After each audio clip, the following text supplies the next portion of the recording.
Greetings! Everybody and their mother has made a video praising Half-Life 2, and deservedly so.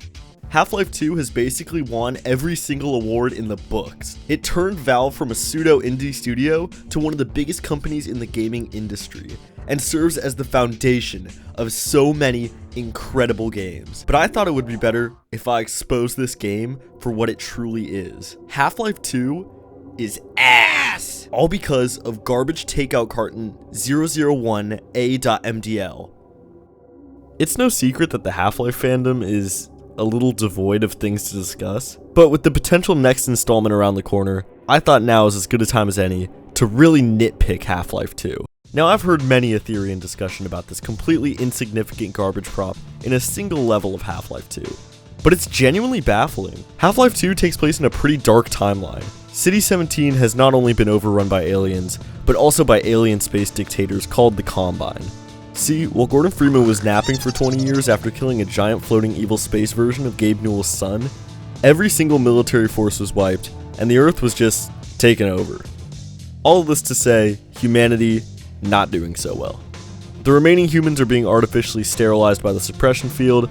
Many have turned to betraying humanity just to get slightly better treatment from the Combine. The humans are forced to rely on weird rations dished out by their alien overlords. However, despite these rations being given to everybody, there are still, for whatever reason, Chinese takeout food containers scattered all across the floor.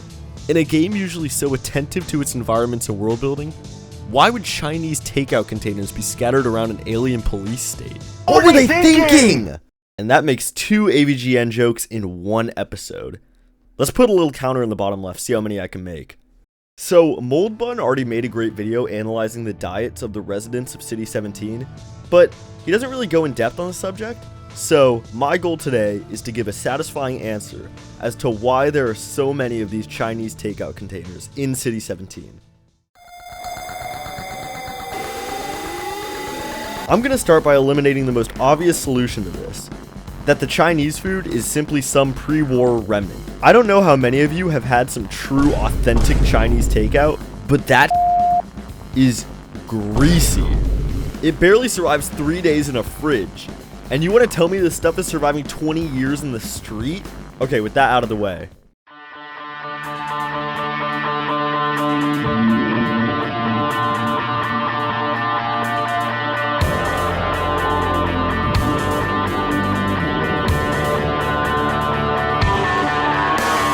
So the Combine is a pretty organization.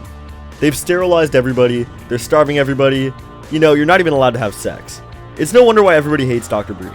Of course, maybe you'll get better treatment if you betray humanity and pledge complete allegiance to the Combine. That's right. After Combine soldiers successfully kill Gordon Freeman, there's a small chance you'll hear a voice line, which will announce 50% rank points.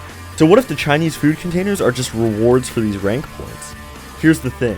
The Combine is a military force, first and foremost, so providing expensive rations in the form of Chinese food seems unusual. I mean, the US spends trillions on the military annually, and look at what we feed soldiers. Point being, the Combine probably pumps nutrient paste directly into the soldiers' veins. But what if the Combine isn't making the food? What if it's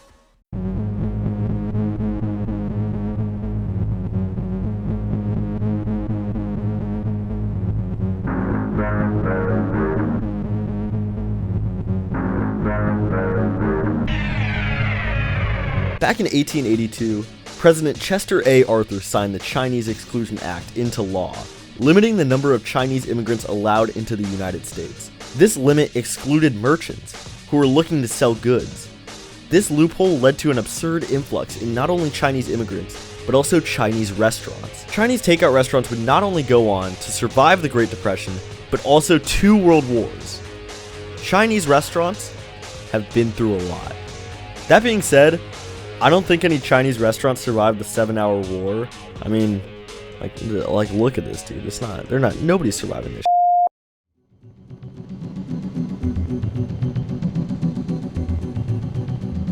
So, Valve has always been extremely vague as to where City 17 is. Obviously, City 17 is supposed to be reminiscent of some Eastern European country and whatever. Los Angeles is the epicenter of these Chinese takeout food places. The types that would come in these little takeout containers. But wait a minute. You said that the takeout boxes couldn't be pre-war remnants. If City 17 is in Los Angeles, how did those boxes survive 20 years? Well, I've been hiding an ace up my sleeve this entire time. Let me introduce you to garbage_bag001a.mdl. Now I know what you're saying. That's just a normal paper bag. Shut up. Do you see what's on the front? That's a Metro Cop, which means that this bag must have been produced by the Combine, which means that the Combine is producing food not for the soldiers, but for the citizens. And where better to produce all this Chinese takeout than sunny old Los Angeles, the capital of these Chinese takeout places. That's right, if City 17 is in Los Angeles, it explains the lush trees and white forest, the frankly beautiful coastlines, and the less than stellar living arrangements. The one thing it doesn't explain is the decent public transport, am I right? So you know what? Maybe the Combine isn't that bad. Well, no, they're still pretty bad.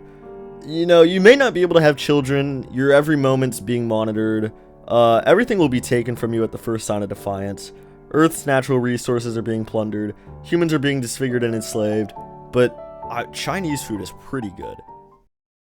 Wait a minute, Chinese takeout in Southern California. Where does Big Bang Theory take place? God damn it, it's a Big Bang Theory reference, isn't it? Bazinga!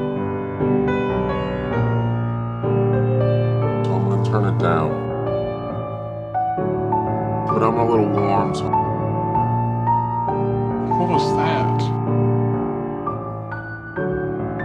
Even though the menu description specifies shredding?